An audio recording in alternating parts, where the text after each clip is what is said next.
जहां ईद के मौका पर घरों में मुख्तलिफ इकसाम के पकवान तैयार करके अजीजों कारब दोस्तों को खाने की दावत दी जाती है, वहीं जेल के अंदर मौजूद कैदी और खवालातियों के लिए जेल इंतजामिया ने ईद के मौका पर घरों से पकवान मंगवाने की इजाजत दे रखी है।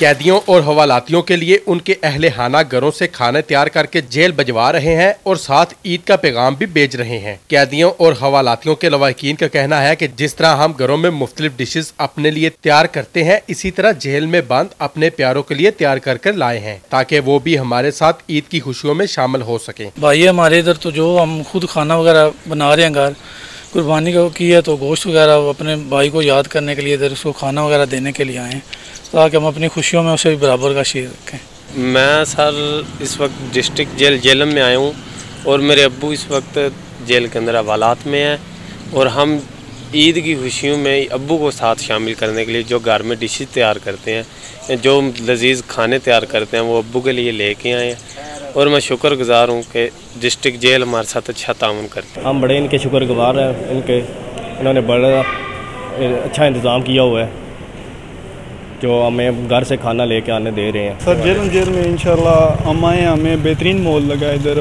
बेहतरीन निज़ाम है इंशाल्लाह। अंदर रोटी का भी निज़ाम ठीक ठाक चल रहा है, खाने पीने का निज़ाम हम बाहर से लेके जा रहे हैं इंशाल्लाह, इंतज़ामिया अंदर ठीक। इस हवाले से जेल इंतजामिया ने भी जबरदस्त इंतजाम कर रखे हैं। कैदियों और हवालातियों के लिए आने वाले पकवानों को मुकम्मल चेकअप के बाद मुतलका कैदियों और हवालातियों तक पहुँचाया जाता है।